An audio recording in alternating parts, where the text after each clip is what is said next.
What's up, livecasters? Just cleaning down here on the floor. It's a big day today. We have a lot of fun.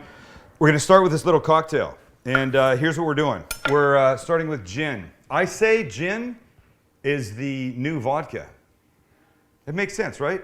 I also say vodka is the water of alcohol. So what's the point? I know I make things with it, but whatever. So gin. The important part is this is fresh grapefruit juice in here, squeezed in. Fresh. Don't try and fake it with bottle. This is not the time to do it. Gin's too great to put with something bad. So we've got that, and now a little soda. Look how pretty that is. Just smells like a grapefruit farm right here, which is probably not what they call them, but it's what I want to call them. And here's what we do. We take a sip. We say, don't go away. It's going to be a great show. On today's livecast, Military Sam, me with the Marines and the Navy, Vincent Jackson, number 83 from the San Diego Chargers, and everything you wanted to know about artichokes. And now, here's me.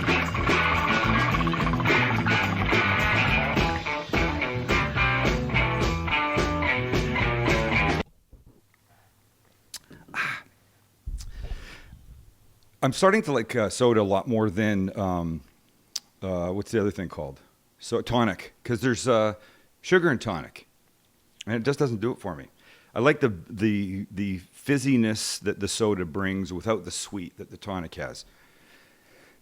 It's delicious. This is really, really good. You should do this. We call this a gin greyhound, because a traditional greyhound is vodka with grapefruit juice. So a gin greyhound. And here's the other thing that I have to point out, and this drives me just absolutely freaking crazy in restaurants. When you order a cocktail and they take a little piece of citrus, lemon, lime, whatever, orange, right at the end, and they do this. Bink. And they just drop it in the glass. Here's the thing. If it's in the glass, it belongs in the glass. Wow, we just lost a camera. That was great. So that's the first little mishap we've had, losing a camera. It's kind of exciting. And all I can say is I am so freaking glad it was not me that knocked that thing over, because I'm telling you, I would not hear the end of it. Oh, look, it's my oldest child. Nice work. And he hasn't had one of these yet. He can, he's old enough. But so the point that I'm losing track of is, if there's something in the glass, it belongs in there. And if it belongs in there, then it should be squeezed before you put it in. If a bartender hands me this with a hunk of citrus in there and it's not been squeezed, then I have to go dig my fingers around in this stupid thing and do it myself. And I don't like that. Now I got wet frickin' hands. And I only have my pant legs to use. But that's okay. So I said that in the open that this was... I was going to talk about Military Sam, and this past Memorial Day weekend, I had 2 book signings with the Marines. One at Camp Pendleton here, North San Diego County, and then at MCS Miramar. That was great. I love seeing the people. It's, and especially on Memorial Day weekend, what a better place to be than a military base. And then today, I cooked with the culinary specialists of the USS Bonhomme Richard. Which is an assault, an amphibious assault ship that's just finishing up a $140 million retrofit. New kitchens and stuff like that, and I was invited by the culinary group there, the culinary specialists, to come in, and we hung out, and we made hamburgers, and we made some salmon burgers and stuff, and it was really, really fun, and I got to meet the captain. I had lunch right across from the captain, Jonathan Hardnan, and he gave me his challenge coin, as did the commanding officer at MCS Miramar, Commanding Officer Ritchie. And a challenge coin is a special coin, sorry, Steve, specifically designed with the commanding officer's name and the base that he's at involved. And they give them to you in a very cool way. They hand them to you, they palm one, and then they hand it to you, and you shake hands, and they thank you for being there and spending time with the people that you've been with. It was really amazing. Then I got one of these.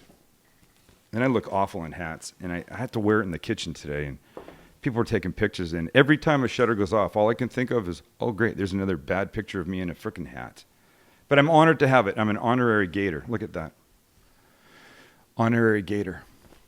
We'll put it over there. Here's something I want to do. I want to just tell you who's here because it's important. I get to be the face of the show, but this show doesn't happen with just me. So none of these guys are helping. In the control room, who have we got in there? We've got Lynn on one computer. There he is. Sup, Lynn? Sup? You're the technical guy, right? Yeah, I'm the technical guy. And we went looking for the best technical guy we could get, and he was busy. So then we got Lynn. I'm only kidding. No, are Lynn's a jerk. Great. You Lynn's are a great. jerk. And who else is in there? Sean is in there. Sean, let's see. Sean, get Sean's face in the thing. Yo. Oh, there he is. Yeah. Okay. There's Sean, and Max is back there. We call him Tripping Max now because he wiped out the camera. And holding the portable camera over here is Steve. And Steve, do we have a shot of Steve? Oh, well, there it is. We call that Steve's blue steel. Very nice. Blue steel. Look at that. I could leave my wife for a man that looked like that. I'm only kidding. I've been married 25 years. It's just a joke. It's just a joke. All right, so we got to get to the important part of today. And it's our guest. I was telling somebody earlier this afternoon who was coming on, and he said, wow, that's great. You're going to talk football for, like the whole time. I go, actually, I'm going to talk food. I mean, if football fits into it, then we'll talk that. But really, I didn't invite him here to talk about, now, you remember that game in Dallas? It was 4th and 3, and the wind was up, and that's not my thing. I don't know that well enough. So we're not going to do that. We're going to talk to him about food and how it relates to him and food. And he's out there playing with my dogs. So let's get him to come in right now. Ladies and gentlemen, number 83 from the San Diego Chargers. We don't even have applause up. The applause machine. There we go. That's nice. Vincent Jackson. How you doing? Good to see you, man. All right. Have a seat. Pull up the mic. I told Vincent earlier, just like make love to the mic. Get close and get personal with it, right? Is this okay? That's okay. All right. Thanks for coming here, man. Of course. Thanks for having me. We met here. The lovely Lindsay that's over there. Where's Lindsay? Quick, get a shot of Lindsay. She did not want to be on camera, so we'll start off right away. Little wave, Lindsay. There you go. So Lindsay approached me at a football game and said, my boyfriend is a really big fan. And so we talked about, 5 minutes. I had no idea who you were. And at some point I finally said to her, who's your boyfriend already? Like, he's one of the players. One of the guys running around. One of the guys running around. And it was Vincent Jackson. So then we decided they would come over. We hooked this up, that you guys would come over and we'd surprise you. So Lindsay is a kindergarten teacher, and she told me they were going to some work function, so you could drive into a neighborhood and you wouldn't be suspicious. And they come to the front door, and they knock, and I open up the front door, and I say something like, I'm trying to be funny. I go, oh, you guys are 10 minutes late. And Vincent just looks at me. And Lindsay, and I invite them in, and they come in, and they stand there and go, hey, I'm Sam. And Lindsay looks at Vincent and goes, he wasn't saying anything. She goes, Vincent, you're being rude. And why were you being rude? I think I was still in shock. She definitely pulled the hood over my eyes on that one, but I was definitely enamored. I am a fan. Yeah, Been thank you. watching your show for a few years, so as am I. It's a good surprise. Yeah, thank you. And I really thank you for coming here today. Of course. All right, so let's talk about food. Food, yum. So I know that you like to eat. I do. Right? We've talked about food, but my first questions are going to be about football food. Mm-hmm. When you have a home game, you have a meal before the game? Yes, there's a pregame meal usually offered at the stadium. It's optional. Oh, it's optional. How many of you guys go? I'd say probably about 60%. That's pretty good. And do you go for that? I don't. I usually can just get by with a little bit of fruit in the morning pretty early, and I don't like to be real heavy, when I'm out there running around. So. And that's it. You play a football game on fruit. Yes. That's it. You don't get protein or eggs or. You know what? You train your body for so long. Just kind of with the regimen and being in shape, and as long as I'm hydrated, I usually have the strength enough out there to play the 4 quarters, and it's very rare that I have to go in halftime or something and grab a snack or a hot dog or anything like that. And are some of the guys? Sometimes guys, we got the energy bars or whatever you have at halftime, because guys, body starts to break down, you're cramping, you grab a banana, some orange slices, stuff like that. So So what's at that meal? And where is that's at the stadium? It's at the stadium. Yeah. It's usually kind of like a buffet style. You know, they have some pasta, like a spaghetti, Yeah. some beef, some grilled chicken breasts, some fruit. They're trying to keep it Pretty healthy. pretty plain. Yeah, pretty But plain? straightforward. Yeah. But when you say plain, you mean no flavor, like no seasonings? Are they seasoning that way? It's mild seasoning, I'd say. Because if they go too far in the other direction, it Yeah, we don't want upset tummies? we don't want any trouble, any problems out there. Yeah. I don't want. They don't want any problems out there. Yeah. Well, let me ask you about that. You ever had to leave the field in mid-game? You know what? I've been fortunate enough not to. Usually, you're usually in the locker room about 2.5 hours before the game. Yeah. So you should be able to take care of those things. Take care of whatever has to happen. Whatever has to happen. But guys have had to leave the field because of something, right? Yes, I've seen that before. You got to feel bad for that guy, right? Yeah, you just hope that you can finish up before you need it. So glad I asked that question. So, night before a game, do you have a specific regimen? No, I'm not too superstitious. You know, there's no routine that I have to go through. I just usually like to get a good night's rest, and I usually eat a little bit later. You know, since I'm not eating a big breakfast or a Yeah. meal before the game, I usually have dinner, usually around 8:30, 9 o'clock. Right. And that usually sustains me through the next day. I mean, you're clearly in good shape. You're what are you, 6'5", About 6'5", about 230. 230? Yeah. And does your weight fluctuate? Not much. It's been pretty steady since I've been in the league. Yeah. You know, I was kind of a late bloomer. I was growing still a little bit in college, but you know, once you get up to this level, you know, the diet, I mean, the workouts, everything's so strict that you know, it's kind of hard to fluctuate. And they do still have to, you know, maintain on some of the bigger guys just because, you know, their weight is just something that they've probably had to manage their whole life. Yeah. And so every Thursday we do have to weigh in, and Every Thursday? every Thursday. And so they want you to a certain weight. They don't want you getting to be 250. Correct, yeah. And so at what point beyond 230? My weight probably limit would probably be like, I don't know, they'd probably stop me around 235, 237 or something like that. And so you hit 237 on the scale, and they say what to you? You might want to miss lunch today. They really do. Well, I mean, it can get to a point where it can be financial. Like it's some of the bigger guys, you know, I've heard there's fines. That's I haven't built had into that contract? problem. Yeah. You sign a contract, an agreement to say, you know what, I'll go through the whole season and I'll maintain my weight, so I can play at a certain level. And guys who don't, you know, abide by that, and they will they'll It pay costs for them it. Yeah. a lot of money. Yes. Let's put down the Oreos. Yeah, I guess. But I have to believe, I mean, there's some huge guys on the field. Yeah. And those guys are not waking up on a Sunday morning and having fruit. No, some of the guys really do. They'll go in there, you know, it's a good, you know, 3 hours before the game, and they can eat a full meal. You know, they Power can it down. They can power it down, and they can have no problem going out there running around. But usually those are guys who are probably not moving as much as I am, you know, and I'm up and down the field, and I just don't want to feel bloated and, you know, trying to digest food while I'm out there. What happens after a game? Is there a meal? Yes, They they're have- usually just a kind of a snack style, you know, maybe some chicken tenders, some salads, some sandwiches, you know, Yeah. in the locker room. And if we're on the road, usually they'll have like some kind of local restaurant catered in the stadium because we always leave right after the game. We usually do our security check and everything right there at the stadium so we can go straight to the plane, and they'll have something catered for us. Well, you guys get to go through airline security at the stadium? Sometimes, yes. There's only a few places where we actually have to stop at the stadium or actually at the airport on the tarmac before we go on the plane. But And how does that work? I Well, mean, they they're not bring putting down through the metal detectors? no, they just bring down the TSA. They have the wands. You know, they have your bags checked. There's about 8 people, you know, doing the wands on your body. Then another 8 people checking your bags, going through them, make sure everything's legit. And it goes right on the bus? Goes right to the bus and right to the bottom of the plane. Wow. Yeah. That's pretty cool. It's good treatment. Yeah, it speeds up because sometimes, you know, we're finishing up a road game, you know, 11 o'clock at night on the East Coast. We're not going to get back here till 3, 4 in the morning. It just That's nice. just works out that way. And so how many of you fly all at once?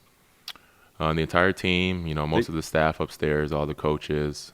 So, I mean, we get pretty much a full-size, you know, 747, like Delta jet. Yeah. And it's pretty much just for everybody involved. There's in the nobody extra on organization. there. It's just you guys. Just us. They don't put like the Finkelstein couple that got bumped from a flight earlier on there just to hang out with you guys, just to No. get them back to San Diego. No, it's just us. No.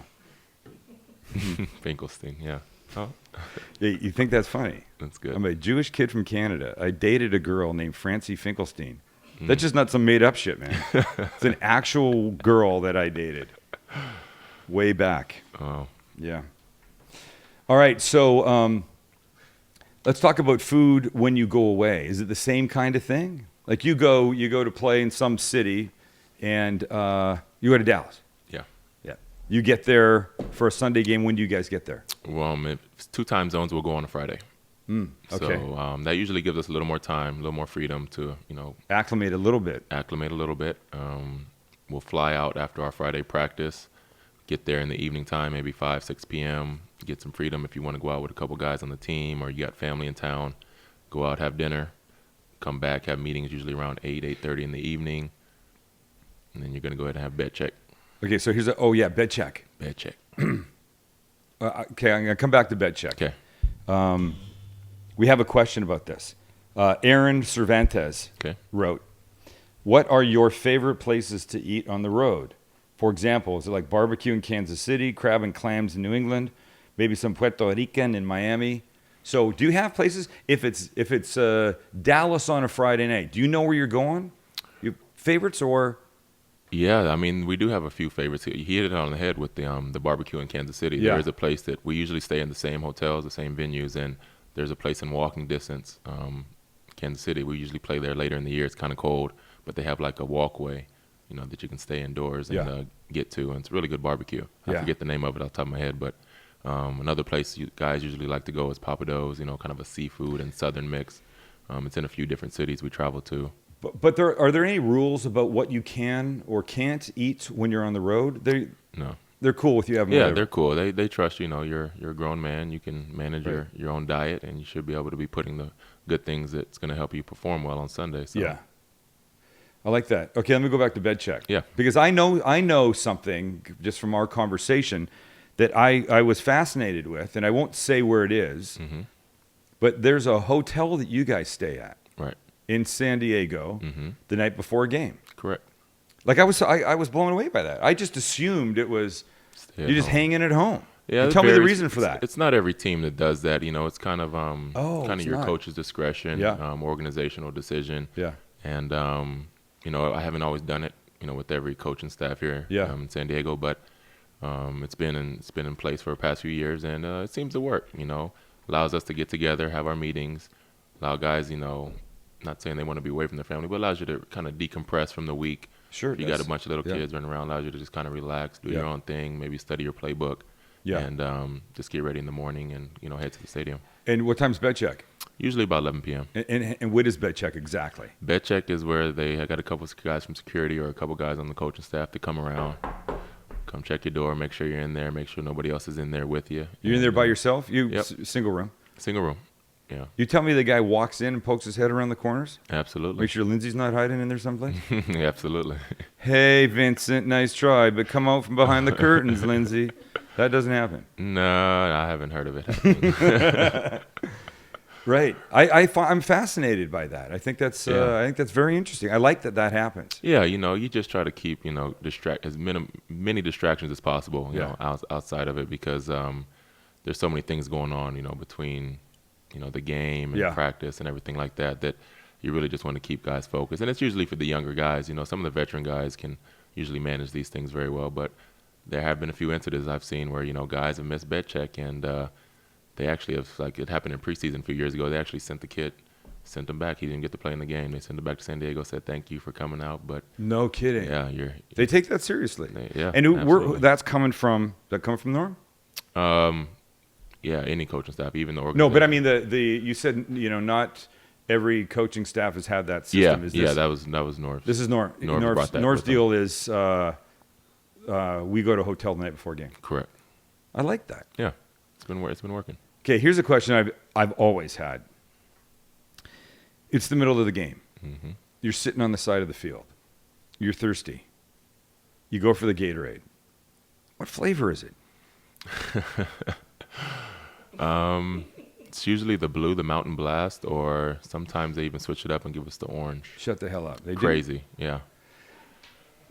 So if you're in Dallas, Mm-hmm. Dallas is supplying the Gatorade, or the Charger guys supplying the Gatorade. You know, I think we pretty much bring our own stuff. So it's always the blue or the blast. Usually the blue or the orange is pretty much the only colors I can recall. You ever be in a team Sometimes meeting? red, actually. We have had red a few times, and it's usually around Christmas. You ever be in a team meeting and be like, I'd like to ask something. Can we change up the Gatorade? I'm tired of that blue. You see what's doing to my tongue? Yeah, we've.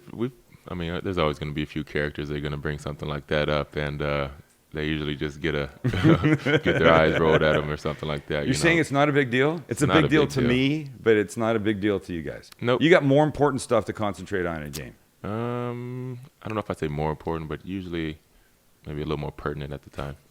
A little more pertinent. I like that. Okay, here's a question. This is from, well, we already answered this. Amy wanted to know what food drink you have before a game to prepare yourself. So we talked about Yeah, that. usually just water. I mean, you just want to be hydrated. You know, the Yeah. biggest thing that can slow you down is usually cramping, muscle cramping, and the best way to do that is electrolytes, Right. a little bit of Gatorade, but I prefer a lot of water.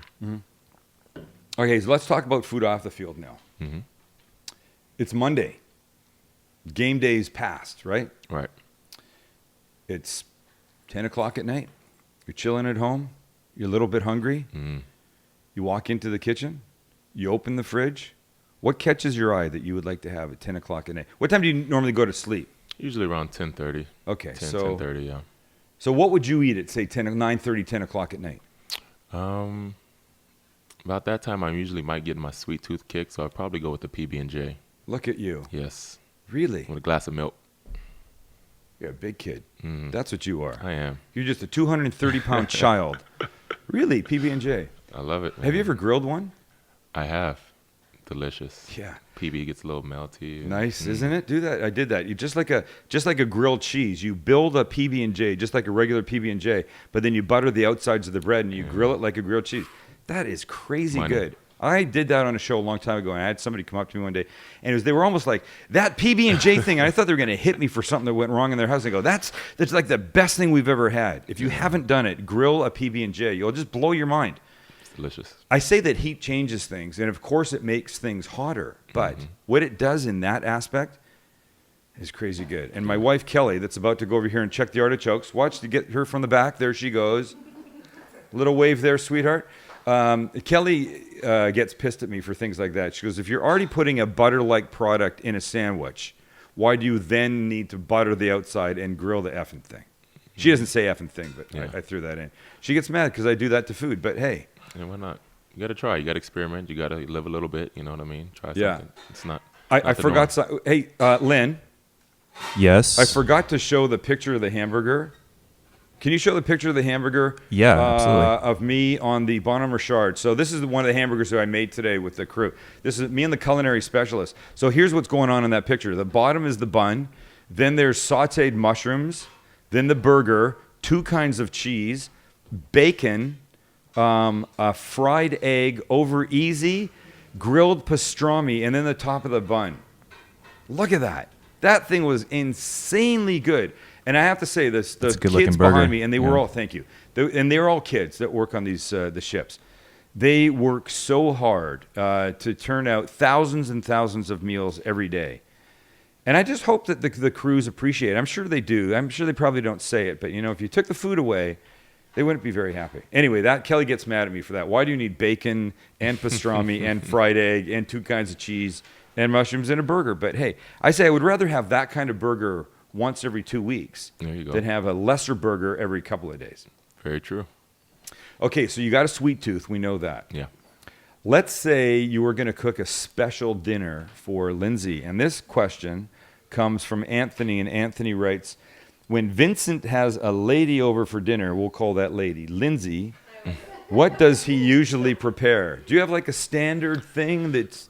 You know, I'm pretty handy on the grill. I know it's Yeah. grilling. Everybody says grilling is, you know, the easiest thing to do, but I think there's an art to it. I don't think it's easy Yeah. to do. No, Okay. I don't. Okay. Well, I usually like to grill. I can grill a nice healthy chicken breast, you know, Yeah. maybe with a salad, or a meal that I really like to enjoy. I enjoy grilled pork chops.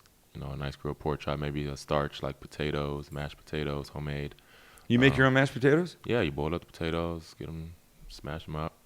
Oh no, I got that part Little figured out. chicken stock, all No, this I'm stuff. just saying. Yeah. I'm just seeing you. You know, do you Oh, wear an yeah, apron when you're in the I kitchen? really like to cook. You I got an do. apron? No apron. You don't No do the apron. I don't do the No, apron thing. sorry. I'm just seeing you in your kitchen, 230 pounds, 6'5", making mashed Yeah. potatoes. Doing it big. You ever put a little wasabi paste in with them? I have not tried that. Booyah, mother. A little. Yeah, that you got to try that. Okay. That's good. Noted. Or a little handful of crumbled blue cheese. I have done that. That will make them That's- super good. I love blue cheese as it is. Yeah, or some crispy bacon, Mm-hmm. a bunch of it, and a little scoopful of sour cream. It's sort of cream. It makes them a little creamier, a little softer, and the bacon. Ugh, wow, really So do good. you substitute the sour cream instead of like maybe a little less milk? Yeah, you could a little bit less milk. Yeah. Yeah, because it's gonna kind of take you in that Right, a little direction. more Yeah. moist. Yeah. Okay. Yeah. Thank you. What don't you cook that you wish you could?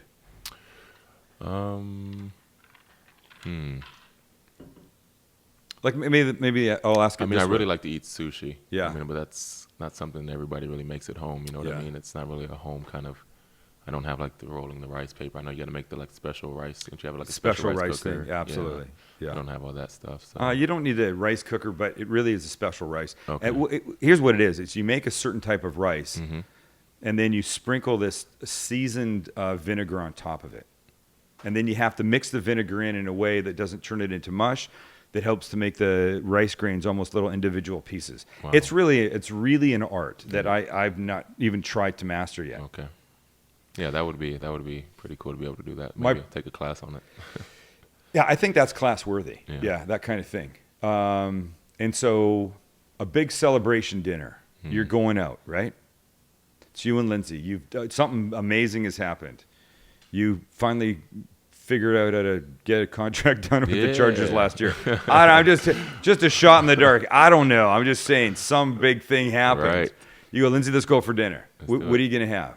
What's your big special night out? I'm going to order this, and I don't care about the healthy chicken breast with salad on the side.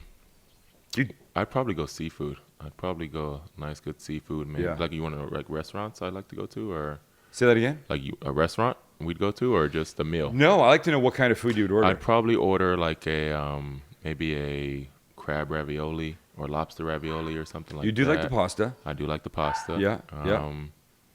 I love crab legs, like even king crab legs. You got to get in there and get messy with, crack them up. Yeah. I Soul like to work food, with my hands in I that, do, right? I do. The big ass shrimp. All right, so let me just, you brought this up. This is not planned. Let me just talk about Donovan's for a second because they're sponsors of this show, Right. and I love them dearly. But what you brought up is the Donovan Seafood Tower. And they have it at the Donovan's Steak and Chop House restaurants, and they have it at Donovan's Prime Seafood. And it's a tower of seafood. I wish I had a picture of it. Hey guys, remind me to get one for next time. But so just imagine this tower, and in the tower are huge ass shrimp. And you know they measure shrimp by how many there are in a pound. Right.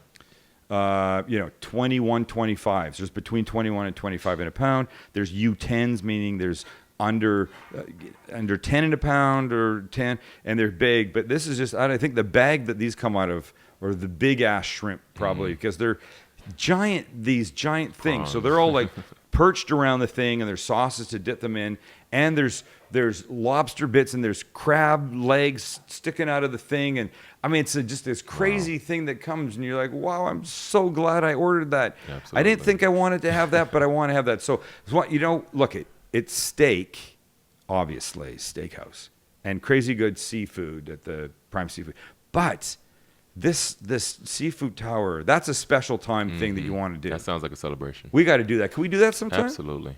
We'd have to order two because at Yeah. 6'5", man, I'm feeling like you could get a lot of that down. I could probably. And the beautiful thing about seafood is it fills you up, but not out, It's true. right? It's very true. I Good could work for the proteins. Seafood Council. Seafood, it fills you up, not out.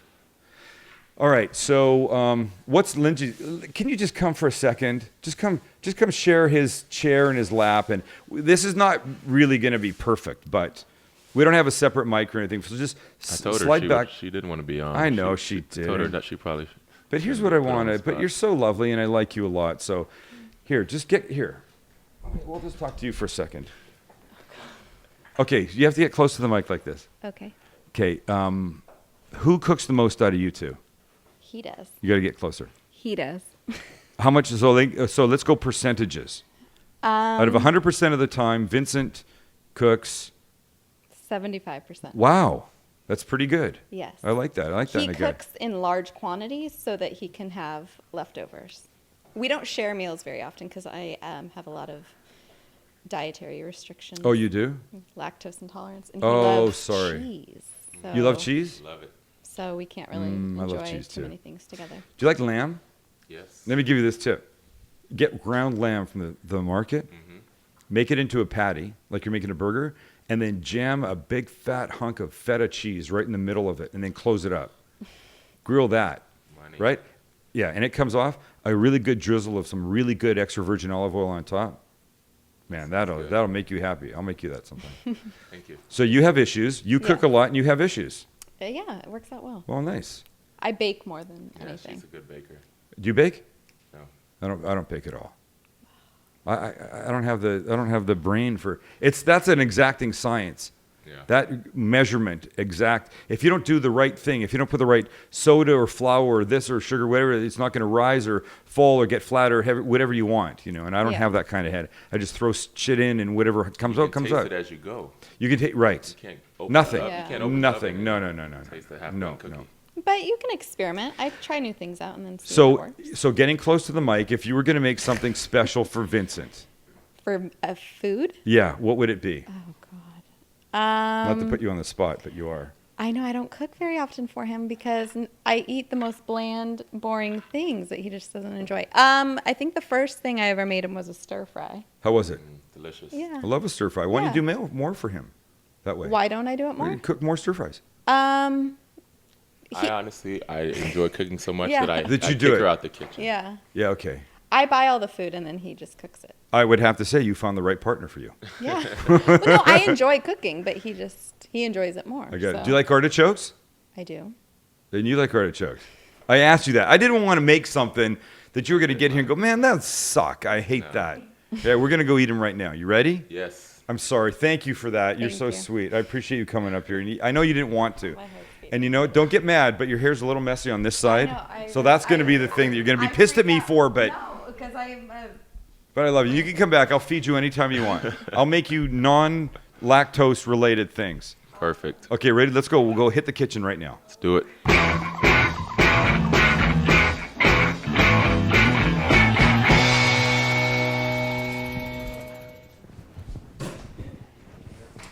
All right. So here's how this goes down. I've got. You can unveil that. What do we got going on here? So here's what we've done. We've pre-cooked the artichokes because they take about 40 minutes. Is that right, Kelly? Yes. Kelly's the artichoke expert in the house. But here's what has to happen. To prepare an artichoke, we just take the knife, Yep. cut the bottom off of that. I need some butter right here. So make it flat, and now do this. Take this knife and cut about this much of it off, all the way down. Okay. Okay. So here's what has to happen. You got to prepare it so that it looks like these guys, and that means very simply that you cut the bottom off so it stays flat. Take those. You cut the bottom off so it stays flat. You cut the top off so that the steam from what you're about to do to it in the pan can get in here and soften all this. And then because this part of the artichoke, the leaves, have a little prick in them, that didn't come out right. I didn't mean that. I meant there was a little sharp do. point in these things. Gotcha. That's what I meant. Vincent's now going to take and just cut those off, right? Yep. Exactly. That's how you prep an artichoke. So I'm going to get some butter ready for what we're gonna do here. Do you keep the pricks or no? You don't keep the pricks. You get rid of the pricks. Because nobody wants pricks around, right? Probably not. All right. I'm going to start melting some butter. So you can go a couple of ways with an artichoke, and one of the ways is that you do like a little butter dipping kind of thing to it. And we're going to do that. We're also going to make a little mayo thing.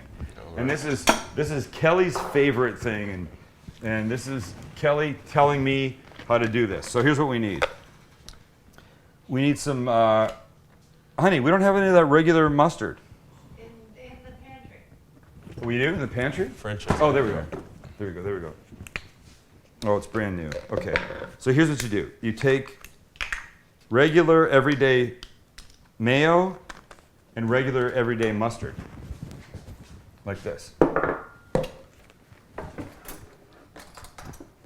Well, I like having you here, man. Thank you, man. Okay. Get all those pricks off? Yeah. How's that? Pretty good? Prick less. Prickless. Looks good. So mustard. This is like an aioli. That kind of, yeah. Except we're gonna put the good part of this is curry powder. Oh shit. Wait a sec. Nobody move. Oh, we got it. We're good. Do you like curry? I do. All right. So just do this. Mix that really well for me. Okay. Beautiful. Smells good already. Yeah. So you'll put some of that in here. Okay. So this is what you do, right? So you've got it like this. You put this in a pan. This is the thing that we use right here. We put 4 of them in this. Water up to about here. And set it to like a low boil. Lid off, right, Kel? No, on. Oh, lid on. Water to there, low boil, lid on for 45 minutes. And then they come out like this, and they're soft, and they're perfect, and they're ready to go. So Vincent's got that in there. I've got this butter almost melted here. We're gonna add one thing to it, just to help with the flavor a little bit, and it's chili powder. But I'm using chipotle chili powder because it's just one of my favorite. Do you like chili? I do. A little spice. Sure. Smell the chipotle chili. Oh, wow. It's good, huh? Yeah, a little smokiness. Do you want to take this? You want this? No, it's all yours. You can't have Thank it you. anyway, so All it right. doesn't matter. Yes, it is mine. And then here's what you do. When you eat one of these things, More prick. when you eat one of these things, this is the amount that you can